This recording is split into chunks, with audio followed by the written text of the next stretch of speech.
मुझे ऐसा लगता है कि एपी सिंह के सर के हवाले से उन्होंने जो गुलाम हैदर के खिलाफ कोई इस किस्म की कोई एप्लीकेशन इंडिया में जहां से ये क्लियरेंस होनी है इसके वीजे की, वहां कोई इस तरह की एप्लीकेशन वगैरह तो नहीं दी हुई जिसकी वजह से जो क्लियरेंस है वो नहीं आ रही। उससे क्या फर्क पड़ता है? उससे दुनिया जानती है उसको, हमारे अधिकारी उसको सब जानते हैं कौन है। एप्लीकेशन दे ना दे उससे हमें कोई फर्क नहीं पड़ता। हमने कोर्ट के ऑर्डर साथ लगाए हुए हैं जो कोर्ट में उसकी जरूरत है। और सबसे बड़ी बात यह है कि जो भारत में उसको बुला रहा है वो स्पॉन्सर मैं हूं, मोमिन मलिक। तो मैंने उसको स्पॉन्सर भी किया है और उसमें कारण बताया कि मैं क्यों बुला रहा हूँ, सारे केसेस का हवाला दिया है। तो वो उसको कुछ भी देने लगे।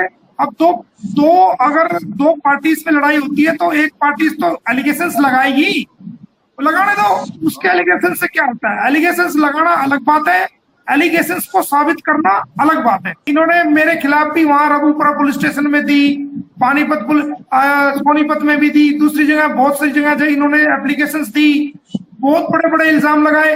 पुलिस में जांच ने सबको तार तार कर दिया, कुछ भी नहीं हुआ उसमें। ये मुझे भी फांसी लगवा रहे थे, जी फांसी लगवा देंगे, ये कर देंगे। मेरा चश्मा तो हिला नहीं सके थोड़ा सा, ये मुझे फांसी लगवाएंगे। जी मेरा ये क्वेश्चन था सर कि जितना आपने बताया है कि पाकिस्तान में जो एम्बेसी है उसके हवाले से कुछ चीजें उनको चाहिए थी, पेपर चाहिए थे, वो आपने क्लियर कर दिए। अब वो एम्बेसी से वहां चला गया क्लियरेंस के लिए। मेरा सवाल ये था क्या यहाँ पर भी इंडिया से भी आपको कोई इसके हवाले से कॉल आई है कि भाई इस काम में ये रुकावट है या कोई क्लियरेंस के हवाले से? ये मेरा मकसद था पूछने का। वीजा जब से भारत में हमले हुए हैं, मुंबई अटैक हुआ है, हमारे पंजाब में हमारी इस बेस के ऊपर जो हमारा बेस था वहां अटैक हुआ है, और सोमनाथ मंदिर पे बहुत जगह हमारे अटैक्स कितने हुए हमारे भारत में, ये देखो ना आप। तो जब से सरकार ने जो है वो हर चीज को बड़ी बारीकी से छानना बीनना शुरू किया, और करना भी चाहिए मैं तो कहता हूँ। तो वो सारी चीजें को पहले बड़ा आसानी से चीजें मिल जाता था, लेकिन अब जो है अब सारी चीजें छानबीन करके तसल्ली करके तब होता है, उसमें टाइम लगता है। लेकिन भारत की सरकार कभी भी जायज वीजे को नहीं रोकती है। कितने पाकिस्तान के लोग यहाँ आते हैं, हॉस्पिटल के अंदर अपना इलाज करा के जाते हैं, और जो कोर्ट केसेस है वो भी आते हैं चले जाते हैं। मैंने कितने लोगों को बुलाया है, कितने लोग पता नहीं यहाँ आए हैं अपना काम करके चले गए हैं। तो वो कोई बड़ी बात नहीं है। अभी क्योंकि JNK में भी इलेक्शन था तो हमारे जो मिनिस्ट्री ऑफ होम के जो अधिकारी थे, क्योंकि JNK भी सेंसिटिव एरिया में आता है, तो वो वहां पर बिजी थे। भारत की आंतरिक सुरक्षा को भी देखना है, और हमारे भारत के अंदर बहुत सारे फेस्टिवल हैं, बहुत सारे त्योहार हैं, तो वहां पर भी कोई हादसा ना हो जाए, कुछ ना हो जाए। तो ऐसा नहीं है, भारत की सरकार को सब कुछ देखना पड़ता है। तो वो भारतीय नागरिकों की सुरक्षा भी है। तो वो हमारे जो अधिकारी हैं वो समय समय पर बिजी होते हैं, उनके पास शेड्यूल टाइट होता है। दिन में जो चल रहा है वो सब कुछ ठीक होगा। सिर्फ एक मेल का इंतजार है, जैसे मेल का क्लियरेंस आता है तो इसको हाई कमीशन से फोन आएगा। गुलाम हैदर को इसका नंबर भी वहां दिया गया है, पासपोर्ट नंबर सब कुछ जा चुका है वहां पर, और उनको मेल आएगा कि आ जाओ, और जैसे ही आएंगे स्टैंप लगा के इनको दे दी जाएगी। ठीक है सर, एक और सवाल है मेरा कि जो केसेस अक्टूबर में लगे हुए हैं और अभी तो कुछ नजर नहीं आ रहा कि कितना डिले हो सकता है, 1 हफ्ता भी लग सकता है या 10-15 दिन भी लग सकते हैं, और जो डेट्स लगी हुई हैं गुलाम हैदर के हवाले से केसेस के ऊपर, तो आप क्या समझते हैं कि अगर गुलाम हैदर अक्टूबर में यहाँ मौजूद ना हुआ इन डेट्स में या अदालतों में, तो ये तारीखें सर ज्यादा तवील नहीं चली जाएंगी अगर आगे हो जाता? सुनो मेरी बात, हमारे 2 मौकिफ है, तो हमारे पॉइंट्स हैं।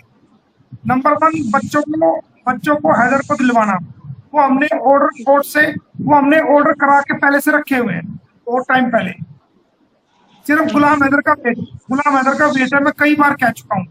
नंबर 2 पॉइंट, सीमा हैदर को जेल कराना। तो इसको जेल कराने से पहले जो हमारे लिए इम्पोर्टेंस है वो बच्चे दिलवाना इम्पोर्टेंस है। हाँ, हो सकता है कि गुलाम हैदर के आने से पहले ये जेल भी हो जाए। इसके खिलाफ हमने बहुत सारे केसेस लगा रखे, क्रिमिनल केसेस चल रहे हैं। तो ये 2 पॉइंट्स हैं। हाँ, जो लीगल जो दूसरे केसेस हैं उन केसेस वो चलते रहेंगे, उससे हमें क्या है। गुलाम हैदर आए तो एक बार, जैसे ही वो आता है हम उसके बच्चे उसको दिलवाएंगे, इसमें क्या दिक्कत है, उसको रवाना करेंगे। अच्छा सर, इसके बयान रिकॉर्ड करने की जो तारीख है वो नवंबर तक चली गई है, ऐसी कोई बात इसमें सच्चाई है? वो तो हमने, ऐसे है ना, वो कोई इतनी बड़ी बात नहीं होती है। अगर पहले भी गुलाम हैदर को हमारा होता है एक्सपेक्ट कि शायद इस टाइम तक आ जाए, इस टाइम तक आ जाए, वो तो आगे भी तारीख जाएंगी, उससे कोई दिक्कत नहीं है। लेकिन जैसे ही ये गुलाम हैदर आएगा, हम एक एप्लीकेशन लगाएंगे कि गुलाम हैदर आ चुका है भारत में, उसको वीजा मिल चुका है, एप्लीकेशन के साथ वीजा की कॉपी लगेगी, पासपोर्ट की कॉपी लगेगी, लिहाजा हमारे केस की जो सुनवाई है फलक डेट में लगी हुई है, उसको आज ही टेकन अप कर लिया जाए और हम आज ही रिकॉर्डिंग इसकी स्टेटमेंट रिकॉर्ड कराएंगे, तो वो टेकन अप हो जाएगी। वो कोई बड़ा, वो हमारा रोज का काम है, वो कोई बड़ी बात नहीं है, लंबी लगी है छोटी लगी, वो हमारे हाथ की बात होती है। तो जैसे ही आएगा हम वो केस टेकन अप करा के इसकी स्टेटमेंट रिकॉर्ड करा देंगे, रिकॉर्ड करा के बच्चे दिला के इसको भेज देंगे, जा भाई तू जा, और बाकी प्रोसीडिंग हम अपना आप करते रहेंगे। पावर अटॉर्नी हमारे पास है। कि गुलाम हैदर अगर कहीं सुन रहा है तो सुन ले कान खोल के भाई, परेशान मत हो, परेशान होने की जरूरत नहीं है, तेरे बच्चे तेरे को जरूर दिलाऊंगा, तू आएगा भी भारत में, बच्चे भी खिलाएगा, और सीमा हैदर को तेरा बदला सीमा हैदर से जरूर लूंगा, उसको जेल जरूर कराऊंगा जो तेरे साथ गलत काम किया है। और ये पूरी दुनिया के लोगों को मोमिन मलिक का वादा है, ये मेरी वकालत का मकसद है। ये अगर मेरी वकालत भी खत्म हो जाती है किसी वजह से, या कोई कहते हैं जी आप वकालत के अलावा भी कोई काम इसमें करो, तो मैं वकालत के अलावा भी एक इंसान के रूप में, एक भारतीय के रूप में, एक वकील के तौर से के साथ साथ एक भारतीय के रूप में, एक आम नागरिक के रूप में भी आपकी वकालत से अलग एक इंसानियत के नाते एक अपने आप को वकील भूल करके एक इंसान मानकर आपकी मदद करूंगा, कर रहा हूं और आगे भी करूंगा। आपको परेशान होने की जरूरत नहीं। हमारे भारत के बहुत सारे लोग, बल्कि ज्यादातर लोग आपको इस मुद्दे पर चाहते हैं कि आपके बच्चे आपको मिले, आपको सपोर्ट कर रहे हैं, आपके लिए लड़ाई लड़ रहे हैं, और वो भारत के लोगों को मैं सलूट करता हूं जो आपके लिए लड़ाई लड़ रहे हैं। आपके पड़ोसी, आपके देश के लोग भी आपके लिए लड़ाई लड़ रहे हैं। तो ऐसा नहीं है, आपको घबराने की जरूरत नहीं है। बस आपको दो बातों पे करना पड़ेगा। एक तो आपको सब्र से काम लेना पड़ेगा, दूसरा आपको अपनी कोई ऐसी बात जुबान से नहीं निकालनी जिससे जो है वो कंट्रोवर्शियल हो जाए और वो हमारे लिए यहाँ पर मुश्किल का सबब हो जाए और दूसरी पार्टी को बोलने का मौका मिल जाए। तो इसलिए जो है आपको कोई ऐसी बात नहीं बोलनी है, और आपको दो बातें का सिर्फ ध्यान रखना है, बाकी हमारे पे छोड़ दो, हम कर चुके। एक तो आपको कोई ऐसी बात नहीं बोलनी जिससे भारत में उसका गलत इम्पैक्ट जाए। दूसरी बात, आपको जो है सब्र से काम लेना है। जहां अब तक आप इतना सब्र करते आए हो, थोड़ा सा समय और है, और बहुत बड़ी बात नहीं, बिल्कुल कामयाबी बाह फैलाए आपका इंतजार कर रही है।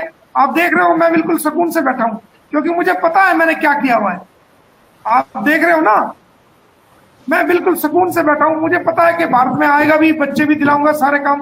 तो जो आदमी काम करता है, पहले आप देख रहे थे मैं रात को 11-11 बजे 2-2 बजे वहां जा रहा हूं, तो वहां तो मैं अपना होमवर्क कंप्लीट कर चुका हूं। अब वक्त आपके आने का है, आपको बच्चे दिलवाने का है, इसको जेल भिजवाने का है। तो हमारी कोशिशें जारी है, कर रहे हैं, करेंगे। और ये आपका मेरा पूरी दुनिया को वादा है, आपको नहीं, पूरी दुनिया को वादा है कि आपके ये दोनों काम 101% होंगे ही होंगे। आपके बच्चे भी मिलेंगे, इसको जेल भी कराएंगे। ये हमारे जीवन का, हमारी वकालत का ये लक्ष्य है।